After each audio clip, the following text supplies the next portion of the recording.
தெருநாய்க்களை இப்படி அடிச்சு கொள்றாங்களே, தெருநாய்க்களை இப்படி புடிச்சிட்டு போறாங்களே அப்படின்னு சொல்லிட்டு கதற கும்பலுக்காக இந்த வீடியோ.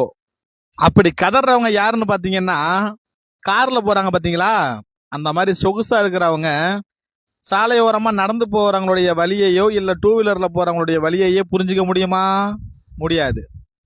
உடனே வந்துடாதீங்க. எல்லாமே உயிர் தான், எல்லாமே மதிக்கப்பட வேண்டிய உயிர் தான். இந்த பூ உலகில் அனைத்து உயிர்களும் வாழ்றதுக்கான உரிமை உண்டு. அதை அழிக்கிறதுக்கான உரிமை யாருக்கும் கிடையாது.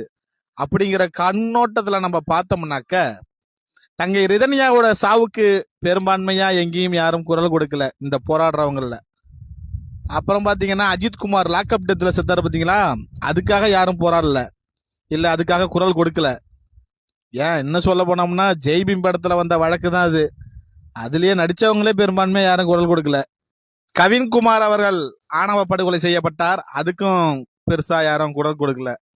இவர்கள் எல்லாம் யாருன்னு பார்த்தாக்க, இனமென பிரிந்ததை போதும் மதமென பிரிந்ததை போதும் மனிதம் ஒன்றே தீர்வாகும்.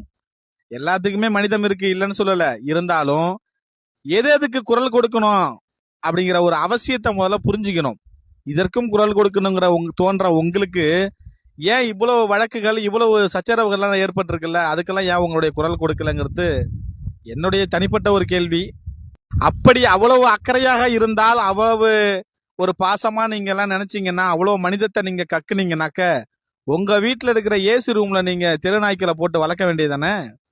நடந்து போறவங்களை கடிச்சதுக்கு அப்புறம் அவங்க படுற வேதனை என்னன்னு உங்களால உணர முடியுமா?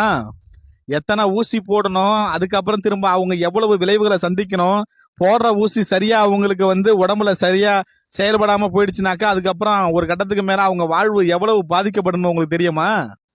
என் வழி புரியணும்னாக்க நீங்க என் இடத்துல இருக்கணும், புரியுதுங்களா? நீங்க எங்கேயோ ஒரு எப்படி சொல்றது, கைக்கு கண்ணுக்கு எட்டாத தூரத்துல இருந்துகிட்டு என்ன பாத்தீங்கன்னா என் வழி உங்களுக்கு உணர முடியாது. அதனால குரல் கொடுக்கணும் தான், எதுக்கு கொடுக்கணுமோ கொஞ்சம் அதுக்கு தகுந்த மாதிரி யோசிச்சு கொடுங்க. வரிஞ்சு கட்டிட்டு வந்துரும் இத பாக்குற கும்பல்.